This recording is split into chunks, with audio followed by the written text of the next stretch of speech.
मित्रांनो, आज 4-5 दिवसानंतर मी आमच्या वावरामध्ये चक्कर मारली होती. मक्कामध्ये आळी पडली होती, त्यामुळे आम्ही डेलिकेट टाकलं होतं 4-5 दिवसापूर्वी. याच्या अगोदर आम्ही इमामॅक्टिनची फवारणी घेतली होती. जेव्हा आमची मक्का ही 20 दिवसाची होती, तेव्हा त्याचा रिझल्ट आम्हाला चांगला आला. इमामॅक्टिन आम्ही जे धानुका कंपनीचं घेतलं होतं, EM5 असं काहीतरी नाव होतं त्याचं, आणि त्याचाही रिझल्ट आम्हाला खूप छान आला होता. आता तुम्ही बघू शकता की मक्काची जी हाईट आहे ती एकसारखी आहे, आणि आम्ही फक्त याला 20 किलो युरिया दिलेला एकरी. ही खूप महत्त्वाची गोष्ट आहे. काय होतं माहीत आहे का, काही शेतकरी जे असतात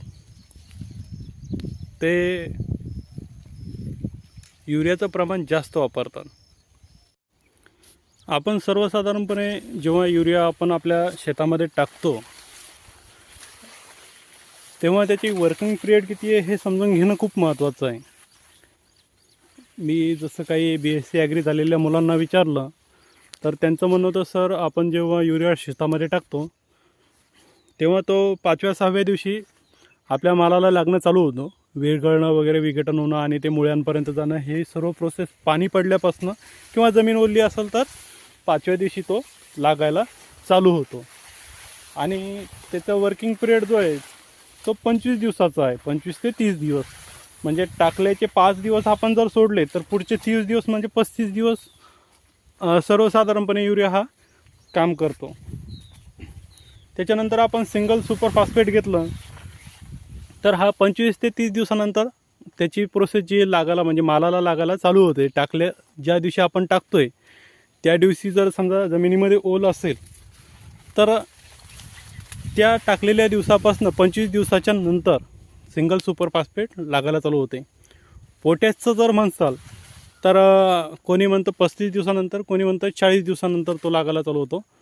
आपण जर असं पकडलं की तो 40 दिवसानंतर लागायला चालू होतो, म्हणजे आपण मालाला जर समजा तो 30व्या दिवशी जर दिला, ओके, म्हणजे 30व्या दिवशी ही मक्का कमीत कमी कमराच्या आसपास असते, कमराच्या वरती असते थोडीफार, डिपेंड की तुमचं म्हणजे तुम्ही कशी सोय घेतलेली आहे. कमरापर्यंत पकडून घ्या ॲव्हरेजमध्ये सर्व शेतकऱ्यांची. आणि त्यानंतर 40 दिवसानंतर समजा 30व्या दिवशी जर आपण पोटॅश दिलं तर 40व्या दिवशी लागते, म्हणजे टोटल 70व्या दिवशी ते लागायला चालू होते. जेव्हा फुल कणस मक्का जी आहे ती कणसामध्ये असते, जी की आपण कॉर्न धरण्याच्या परिस्थितीमध्ये असते, माल धरण्याच्या परिस्थितीमध्ये असते. त्यामुळे 30व्या दिवशी तुम्ही पोटॅश हे मालाला टाकायला हवं, खास करून मक्काला. आणि युरिया कमी वापरण्याचं प्रमाण बघा, त्याच्यामुळे काळोखी चांगली आहे, असा कवळेपणा नाही आहे. आणि थोड्या शेतामध्ये थोडा युरिया थोडा शिल्लक टाकून बघितला होता, तर बघा याच्यामध्ये म्हणजे एकरी 1 बॅग टाकून बघितली होती, तर याच्यामध्ये कवळेपणा जास्त आहे का नाही. याच्यामध्ये कवळेपणा जास्त आहे आणि किडवण पण थोडंफार जास्त आहे. याच्यामध्ये आम्हाला 3 वेळेस जे आहे मक्कामध्ये औषध टाकावं लागलं. तर याच्यामध्ये आम्ही युरिया फक्त एकरी 20 किलो वापरलेलं आहे, तर याच्यामध्ये आम्हाला मक्काला औषध फक्त 2दाच टाकावं लागलं.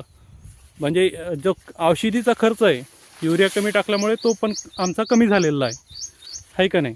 तर यावरून आपल्याला एक समजते की युरिया हा जितका कमी वापरता येईल, आपली शेती ही जी पोत आहे आपण समजून घ्यावी की कशी आहे, आणि त्यानुसार युरियाचं प्रमाण कमी जास्त करायला काही हरकत नाही.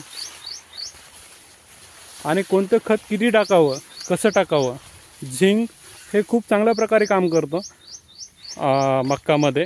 त्याचप्रमाणे याच्यामध्ये जे तणनाशक आहे मक्कातलं, बघा नंबर 1 आहे. कुठेही तुम्हाला काही काडी वगैरे दिसणार नाही.